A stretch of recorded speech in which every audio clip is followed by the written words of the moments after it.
Salut! Aujourd'hui, on va aller dans des tons qui me plaisent beaucoup. On va aller dans les bleus.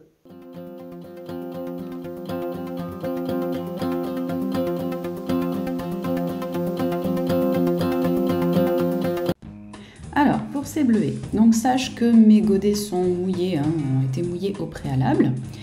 Et je commence par prendre du bleu Outre-mer. Tu vois que j'ai bien touillé mon pinceau sur ma palette pour pouvoir bien imbiber la garniture. Je prends mon pinceau plutôt proche de la virole et plutôt à la verticale. Et je gratouille le papier avec la pointe de mon pinceau.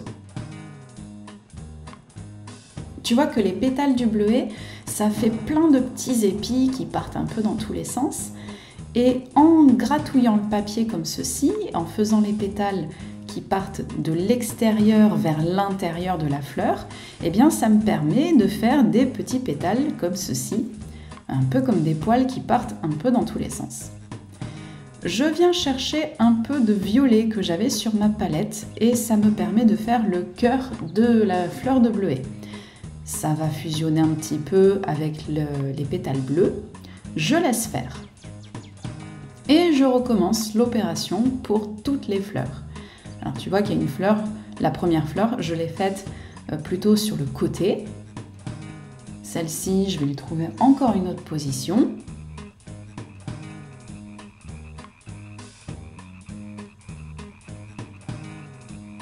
Alors tu vois que j'ai ma main dessus, donc c'est vrai que pour un tuto comme celui-ci, c'est un peu compliqué de te montrer le bon geste, mais en ayant la main...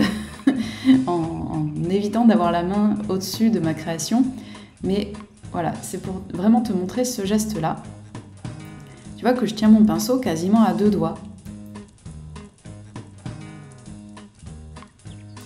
Et voici le bleuet. Donc là, ce bleuet, il est vraiment face à nous.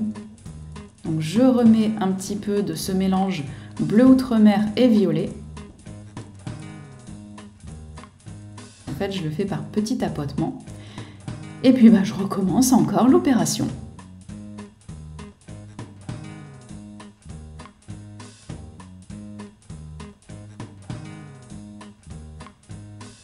S'il y a des pétales qui sont un peu plus clairs que d'autres, tu peux aussi laisser comme ça, parce que ça peut permettre de faire des ombres de façon un peu spontanée et naturelle, tout en lâcher prise en fait.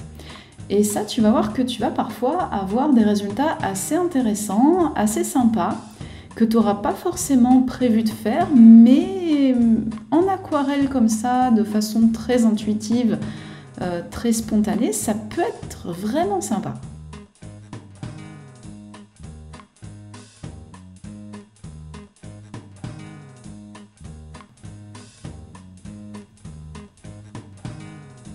Tu vois que la fleur du haut, je lui ai donné encore une autre position en mettant les pétales qui sont sur le devant de la fleur vraiment quasiment à l'horizontale. Ça fait encore une autre position de fleur.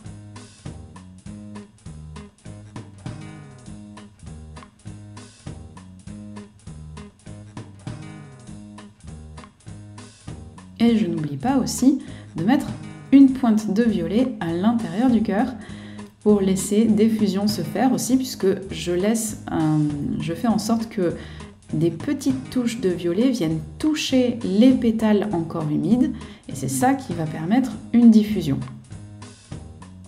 Je prends un verre de hooker, bien concentré, sur la pointe du pinceau toujours, et je viens dessiner les tiges. Alors la tige, à la base de la fleur de bleuet, ça forme une petite boule, et puis après je dessine une tige tout à fait normale.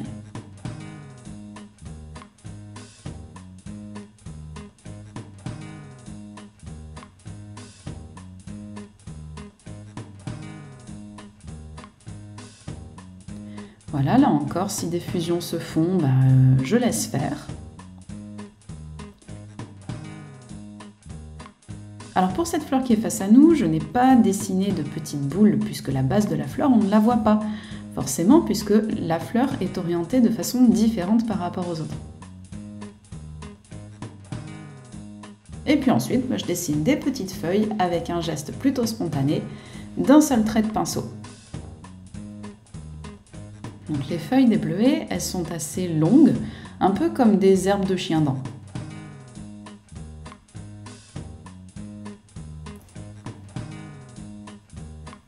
Tu vois que j'hésite pas à leur donner un peu de mouvement avec le pinceau que je tiens vraiment par le bout de la hampe, vraiment tout au bout. Je retire le scotch. J'écris bleuet. Et c'est tout pour aujourd'hui. Alors avec les bleuets, qu'est-ce que je t'ai montré? Tu te souviens quand je te faisais faire des sapins, que je te disais qu'il fallait chatouiller le papier pour pouvoir faire des sapins? Eh bien ça, en fait, ce geste-là, c'est une variante. Pour faire tes bleuets, tu peux faire une variante de ce geste-là en donnant une forme de bleuet, justement. Mais c'est globalement la même idée. Tu vois, en fait, c'est un geste, là encore, très spontané.